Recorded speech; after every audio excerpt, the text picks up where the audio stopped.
Let's now move on to Mahendra Singh, who's joining us, I hope, from Delhi, who is MD and CEO of Dalmia Cement. Mahendra, I hope you're there.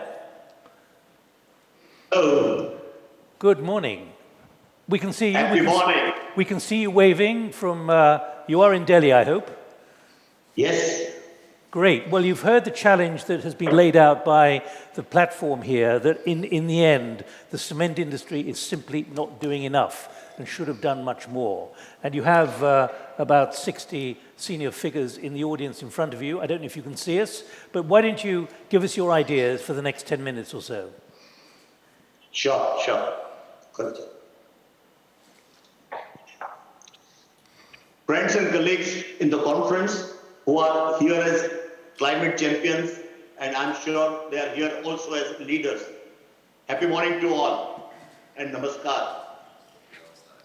I take pleasure in welcoming you to the annual conference of World Cement Association.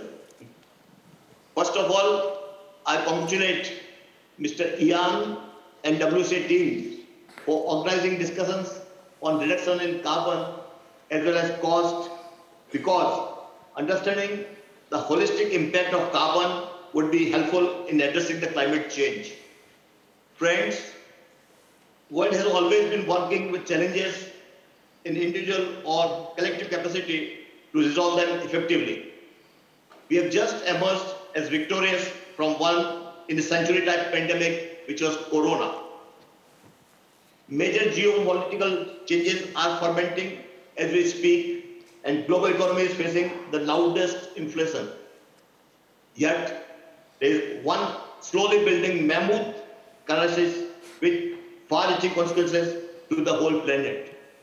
Yes, I am talking about climate crisis, which has also been just highlighted by my friends in the opening remarks. Climate crisis will get only fierce, imperative, and unsettling with coming years. Its impact would be felt even more by the future generations. Let us look at some changes happening at global scale. Within 30 years, severe weather events and ice loss in Arctic and Antarctica have increased by 3 times. The wildfires and heat waves of unparalleled fierceness have swept across Europe, North America, and Australia, while highest precipitation in nations ranging from Pakistan to America have caused distressing floods. It is more likely that climate change is taking place at a faster rate than projected by scientists on account of greenhouse gases like CO2 released into the atmosphere by human actions, which is driving the global Earth average temperature rise called global warming. The greenhouse gases stay in the atmosphere, we all know, for hundreds of years. As of today, as per the study, the world is emitting nearly 1300 tons of carbon dioxide per second, which is equivalent to 112 million tons per day. This speed of release of CO2 would only take just 6 years more to adjust the global CO2 budget for 1.5 degree warming and about 24 years for 2 degree warming. However, climate impacts beyond 1.5 degree warming are severely catastrophic. Consequently, the future is dependent on the decisions and the actions taken by the current generation. Due to this reason, UN-led Intergovernmental Panel on Climate Change has declared unambiguity that global warming needs to be kept within 1.5 degree, and this requirement is also reflected in the Paris Climate Agreement. But meeting this target requires global greenhouse gas emissions to reach net zero by 2050. Net zero status implies that world need to remove the greenhouse gases being put into the atmosphere every year from 2050 onwards. Many countries are framing their policies, laws, and action plan to meet the net zero economy goal and to save the planet. Now the good news is that more than 90% of the global GDP has committed to become net zero, and a business unusual phenomena is already underway. It means an economy-wide theoretical transformation in technology, finance, business practices, innovations, and collaborations happening at a global scale. Through societal awareness, green policy push, and advancement of nationally determined contributions, as well as Paris Climate Agreement, the world would be a better placed to invent more ways to push CO2 out of system and inculcate a circular recycling system for unavoidable CO2 emissions. Let us also look at the key GHG resources inventory for clarity on potential reduction areas in the bigger context. The fossil-based electricity generation is responsible for 27% of GHG emissions. Similarly, agriculture accounts for 18%. Transportation and shipping contribute about 16% of such emissions. Now, making materials, concrete, steel, plastics, glass, aluminum, etc., is responsible for 31% of GHG emissions, which also includes cement industry's 7.8% share. In my view, and I think everybody would agree with this is a plentiful reason to take targets and actions for reducing GHG emissions, as well will not achieve net zero without collaboration and innovation of the heavy industry sector like cement and concrete. The good point is, following long-term approach of reducing carbon would also result in reducing the cost. Ensuring a long-term perspective of business operations for an integrated value creation, I would again repeat, ensuring a long-term perspective of business operation for an integrated value creation would require significant change in the way we historically looked at the accounting and the accrual of the capitals. Businesses have known the capital that is form of asset and is well defined as a storage of value over time. The financial and manufactured capital have been known for very long in the business. However, to ensure there is a holistic approach for integrated value creation, we have to recognize in the larger context of stakeholders and business responsibility towards society. We have now 4 more capitals categories of value creation, which are natural capital, human capital, social and relationship capital, and intellectual capital. Accordingly, business decisions on integrated value creation should have a 6 capital approach, and that will help us in integrated value creation. Decisions taken in such a way may transform themselves inward outward by delivering the reasoning of why, the very meaning of existence of business, than merely only the delivery of products or services. And the process potentially transforms the whole sector while looking for synergies across the board for collaboration and innovation. So we are now entering into a new world where businesses are primarily driven by purpose than products. In a scenario like this, projects become justifiable where returns may not look very lucrative in economic value model. It has been just highlighted about CCU. So we'll have to take certain bold decisions. Besides, such approach gives a complete picture of a particular decision, whether it is adding or destroying from the pool of accumulated value from historical interactions of nature and the society. In my view, this is business unusual pattern that needs to become business as usual. Only then we can achieve the net zero goal as a society. However, majority of the business interests so far are placed as economic interests only. That is, financial capital is on upfront stage. At the same time, now, opportunities in green technologies and green processes in the industry are becoming pragmatic and independent from the global supply chains of energy and materials in the long term.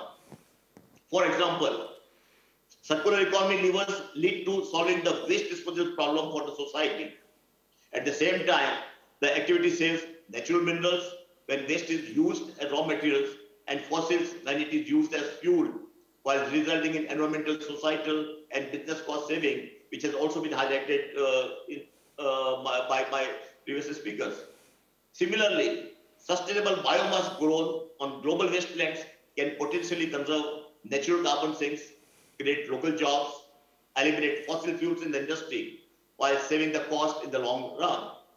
It's a perfect example of also just transition. The point is that going forward, businesses have to see an integrated approach of taking up projects and doing business. Let me share some decarbonization levers in the heavy industry sectors like cement, steel, where this integrated approach can be applied and may concurrently support reduction of carbon as well as the reduction in cost.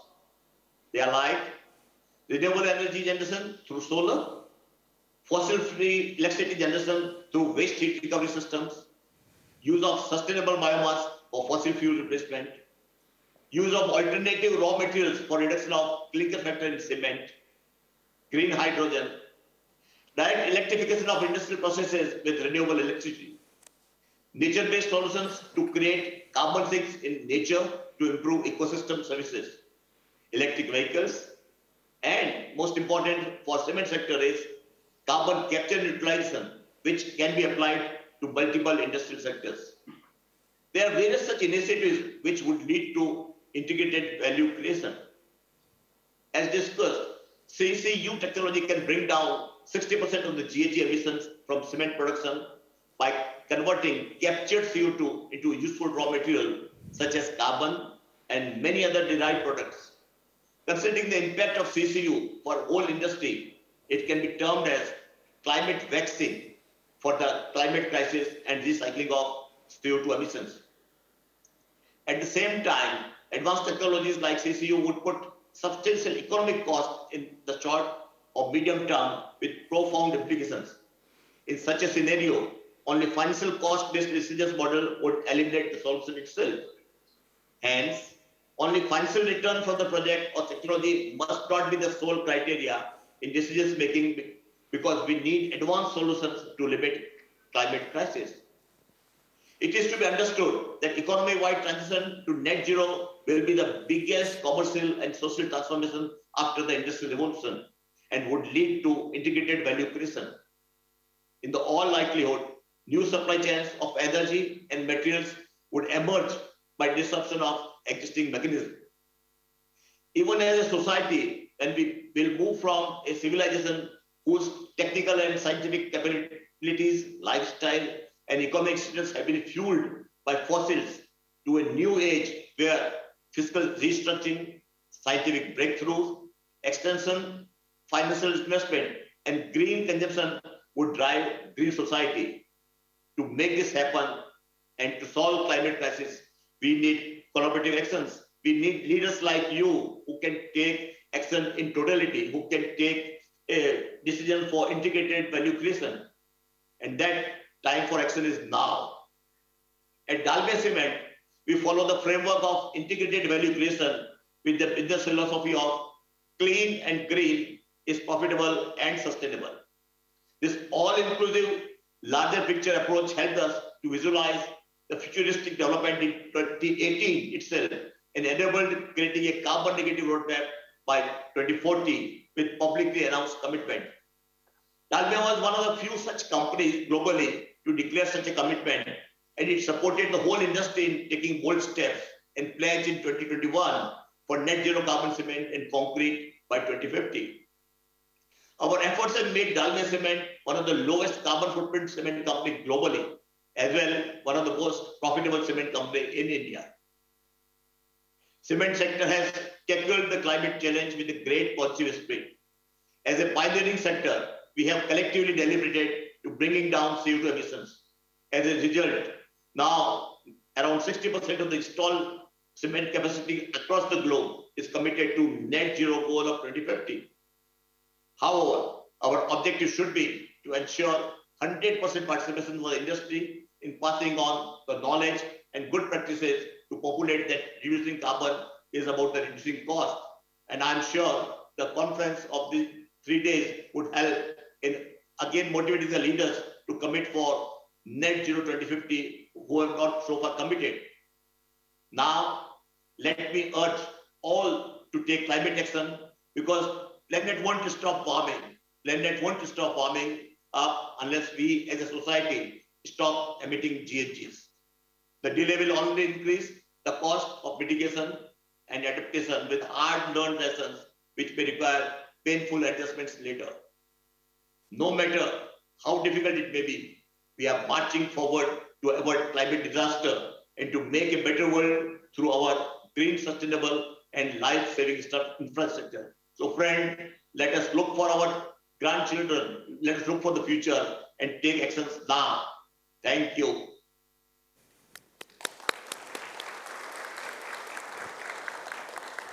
Mahendra, don't go away. I'd just like to ask you to summarize literally in 30 seconds, if you can. What is the big message? You've talked for 10 minutes, but what can the leaders assembled in this room do to change in line with what Emma said? We have to be honest. As an industry, we have not done much for climate change when the pressure is on for action. In 30 seconds, what is the big message which we can follow through in the next 2 days?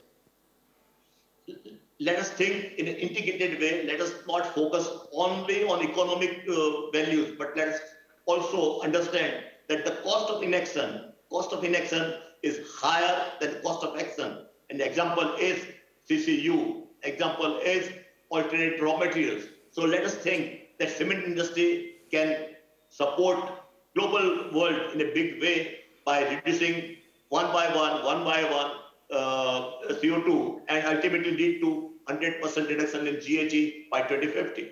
Well, let's see if that's taken up by those in the room. Thank you for the moment. Stay with us as long as you can, Mahendra.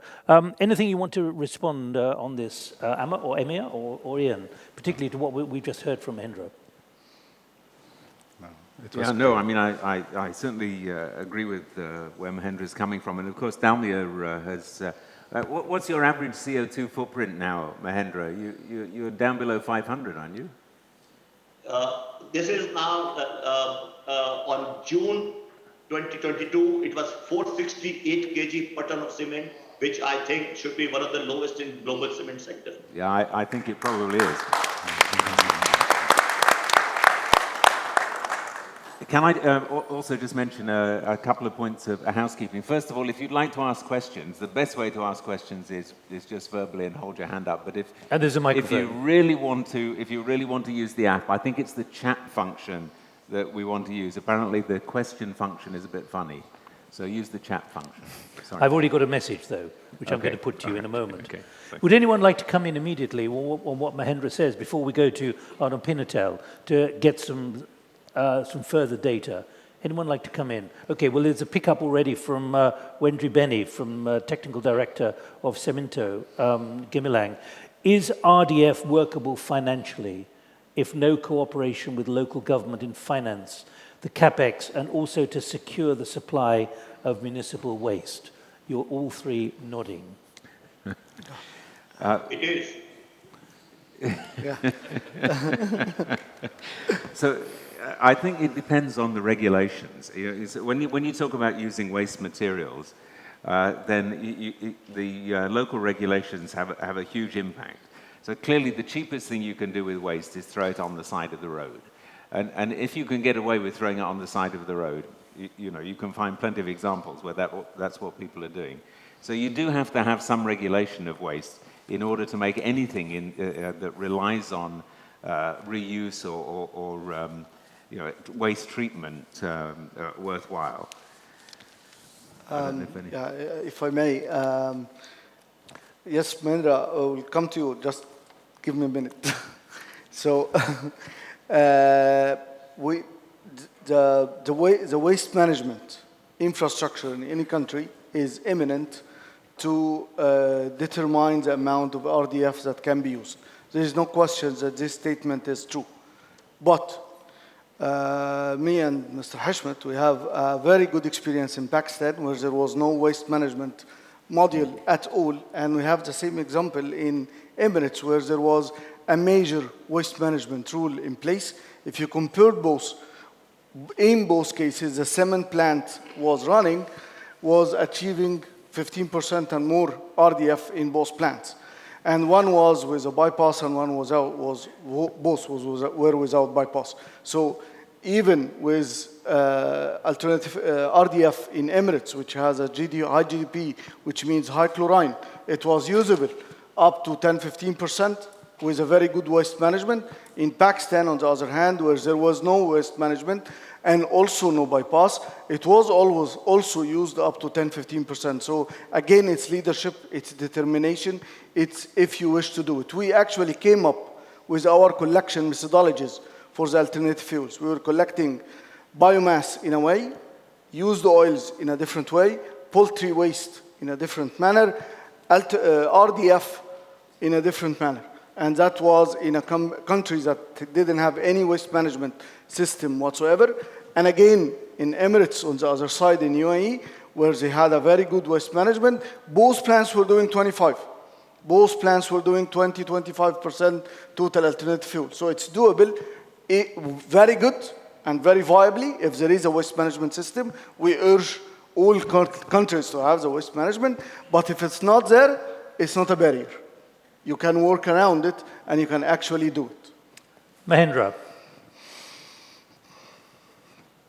Microphone, please. And at the same time, I fully agree with him, and at the same time, I would say, yes, we should have right regulations, right policies, but at the same time, don't wait. Act now. You may start with 5%, 10%, and when things are in place, you can go for more and more. Like in Dalmia Cement, now we are collecting waste RDF from 30 cities and using 40,000 tons of RDF every month, and that too without right policies. We are sure in time to come, right policy will come, and we as a leader will be able to use more and more RDF. So friends, everything is possible in cement sector. Thank you.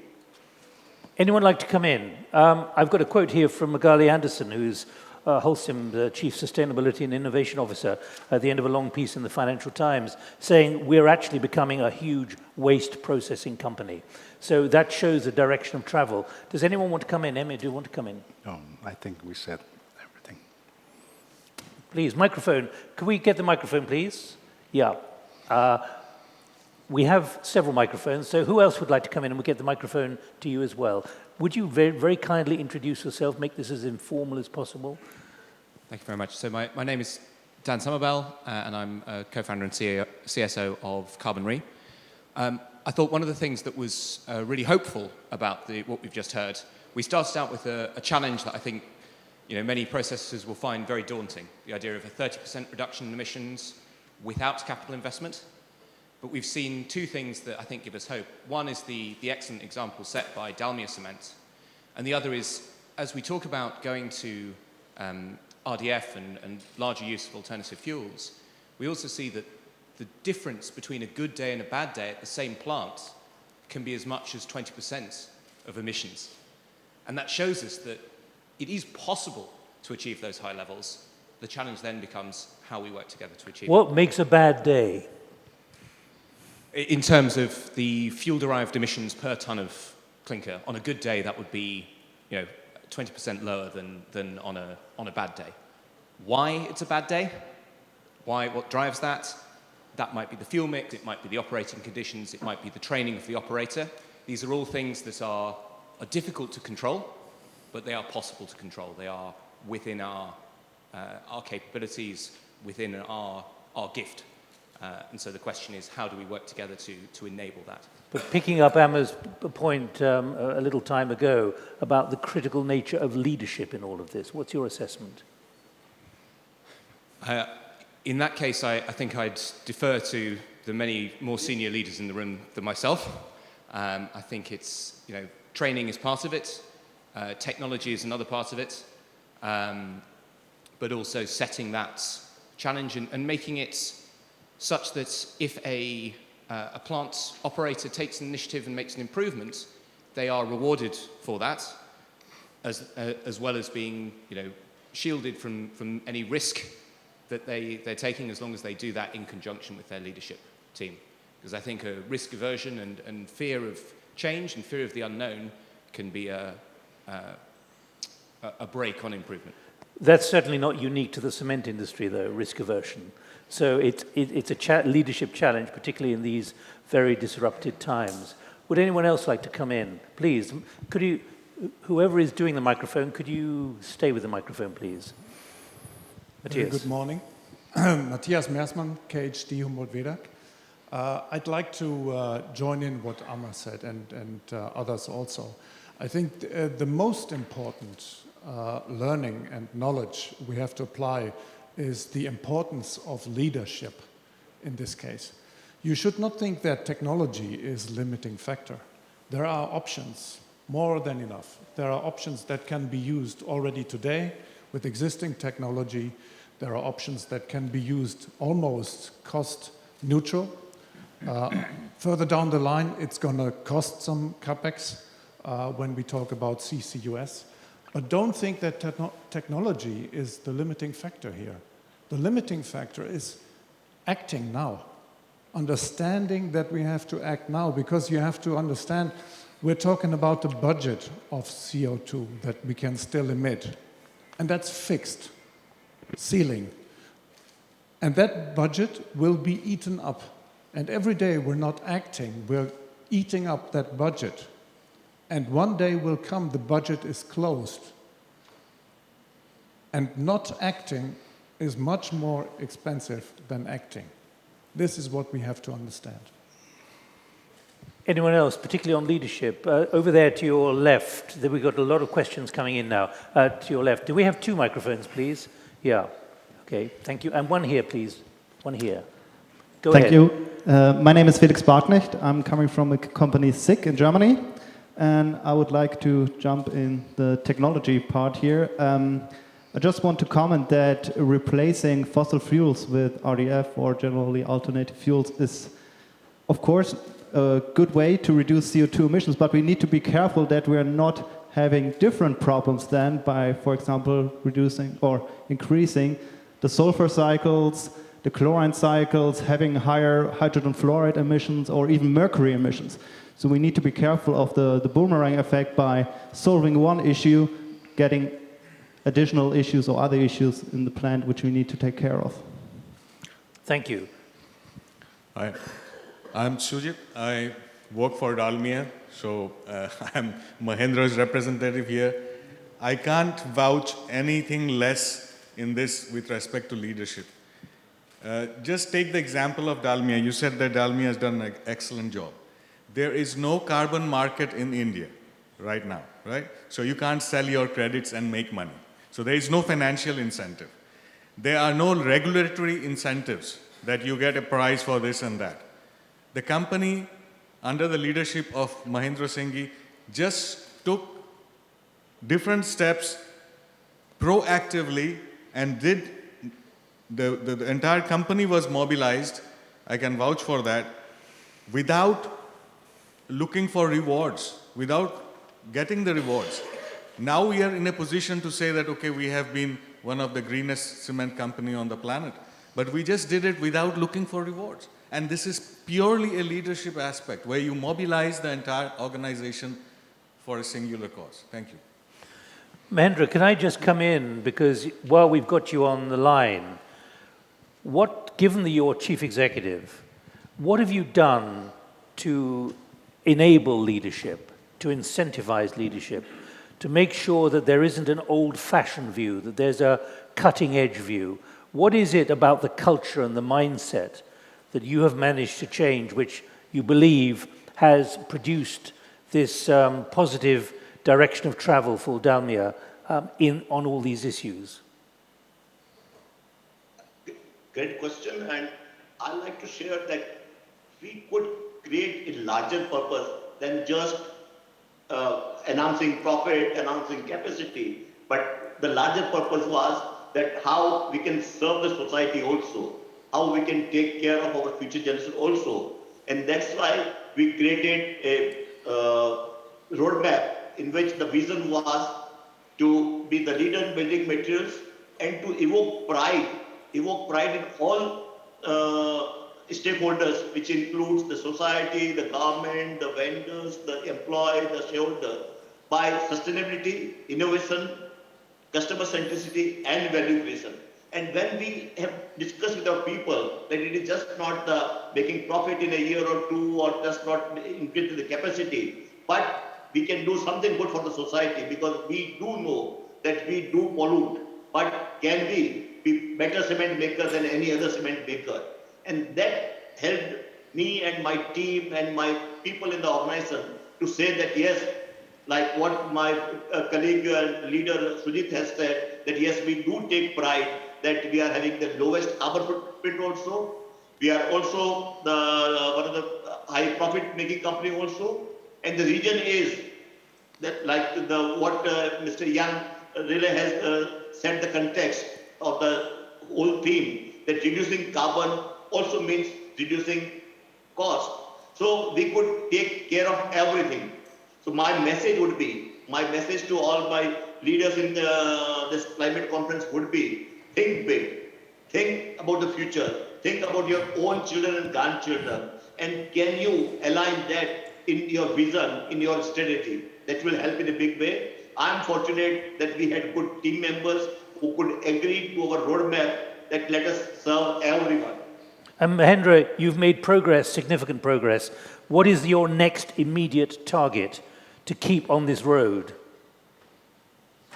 My immediate target is to set up first plant of CCU in India, because we would like to showcase on our own that even without support of the government, we can put up CCU.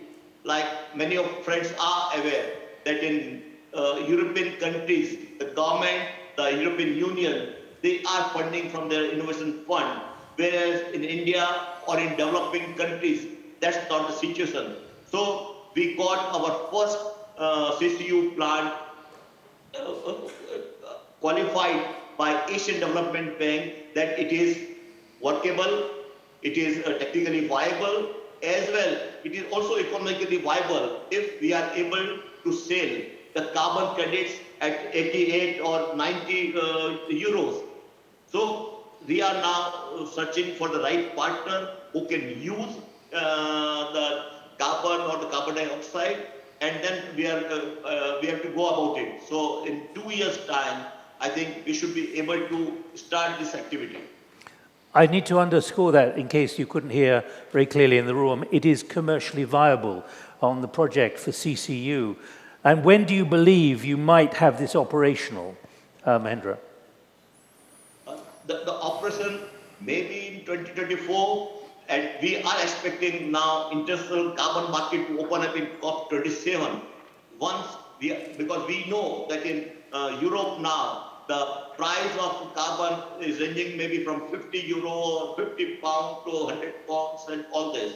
So I'm sure that with the international carbon market in place as per UNFCCC, we should be able to get good carbon credit price, and that will help us in putting a project in a faster way. Thank you. Emir and Ian, do you want to just come in at all reacting to that, what we've just heard from Mahendra on CCU? Yes. And he said it's commercially viable, his phrase. Yes. He said it's commercially viable when he can trade it on 88 to 90 euros. When? And yes. only when. That's a point. We don't have carbon markets in MENA, and we cannot wait for it. And we cannot spend the budget that we have on something that we don't have yet. We want to spend the budget that we have, the effort that we have, on the actions that we can do today. Once carbon market is there, great. Let's go and trade the carbon on it. Let's do the CCU. I'm not against doing the CCU. I'm against doing it when. We only have that much time. We only have that much budget. We need to concentrate our efforts and do what is doable today, viable today. When we have market trading, carbon, great, let's do it. And Mr. Mahendra is coming from 480. Let's reach his 480 and then trade carbon on carbon capture. That would be great. Ian. Yeah, I was going to make the same point. Sorry, Mahendra, go ahead. If I just add that, sometimes the organization may have to also consider internal carbon pricing.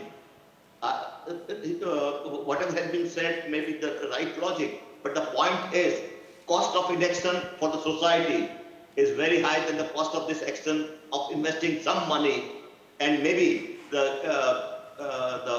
global climate fund or few other developed countries can come for the support of cement sector to put up CCU in developing countries. All right. Thank you. Now, So Nick, if I could just add to that. Dalmia has a very excellent energy efficiency. If you look at the specific heat consumption, specific power consumption, it's extremely low. And has already started using alternative fuels, has already reduced the clinker factor very substantially. So has already done a lot of the steps that were on the roadmap there.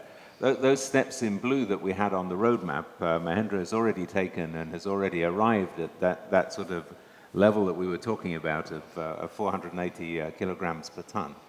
I think that, that's exactly the way that we would see it, that you first do these things that are essentially low-hanging fruit that allow you to reduce carbon and reduce cost at the same time, and then you have to look at the more difficult things. And I think one of the things that I'd like to add to what Mahendra said in terms of the viability of CCU, one of the outstanding issues from COP26 was how this $100 billion a year fund would work, where the developed economies would be providing some sort of incentives to developing economies. And this surely will come up at COP27 and COP28. And once there's a mechanism in place, then even in countries like India or like in the MENA region, where there isn't a domestic carbon market, there should be some mechanism for companies that are taking action to reduce CO2 emissions to realize those credits. So we await the result of COP to find out exactly what that should be. And I guess the message that we hope to leave you with from this session is really that there are a lot of low-hanging fruit that some companies have already realized, and they're there to be plucked.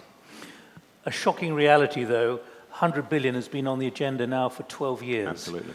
In the United Kingdom, the British government raised 150 billion just to save us all from gas increased prices. Yeah. So we can raise 150 billion if we want to, or there's a political imperative. I'm proposing to take 2 more interventions and then go to Arno, if that's all right. Please, at the back. I can only just see you. Okay. Basim Nasuhi from SBS Group, London office. In 2016, it's a good example for leadership. Back to the topic of leadership. Our Dubai team had a tour in all GCC country, meeting industry leader. In March 2006, we met for cement plan. Last week, we completed 7 successful projects with one of cement plant in GCC. Second one still in the visibility study. Third one not started yet. So I just need to confirm it's all about leadership. Thank you. Thank you. Please. Hello, I'm Gugula Cementis. Talking about leadership, I think the cement industry needs to begin not being leader in their cement plants, but leading also with others, because we can do all the efforts in the cement plants, but if the concrete doesn't do any effort, if the structural engineers continue to build the way they build, like the last 100 years, if the building companies are also not integrating the new cement, and if the building codes are not changing, we will never reach this, which means that leadership, we first need a very strong cement association in one country that brings the discussion with the cement standards, with the concrete codes, with the building codes, which means that we need to be around at the same table, cement industry, concrete manufacturers, building companies, structural engineers, and finally, the biggest customers we all have is the government through infrastructure, which means that those governments need to integrate in their tendering low CO2 cement as a demand push, which means that if I'm at the government and I want to build 5 hospitals, 10 schools, highways, bridges, I need to put in my tender document, I want green cement. If we don't have this push from the demand side, we can push from the supply the hardest we can. It has to also come from the other side and bringing everybody together at the same table. I'll ask Ian for his reaction, but what about the prospect that getting that and achieving that is going to take a long time? compared to the speed and what we've heard from Emir, which is you're not moving fast enough? Not really, because the government has the push also from the climate change and from the 1.5, which means that they receive the push, which means that they are coming to our side. Ian? Yeah, I mean, in some countries we are seeing and it starts with developers, and I think I mentioned to you earlier, Nick, that in London, in the sort of top end of the property market, that what you see today is that the developers want the greenest buildings possible, because otherwise they won't be able to rent their buildings out to the largest companies, and they'll wind up with lower rents from smaller companies. So we are seeing some of that. I mean, it's patchy, it depends on the country, but there are more and more examples of countries with green building strategies. So I think we don't wait for it, but we have to do that as well. In parallel? In parallel, absolutely.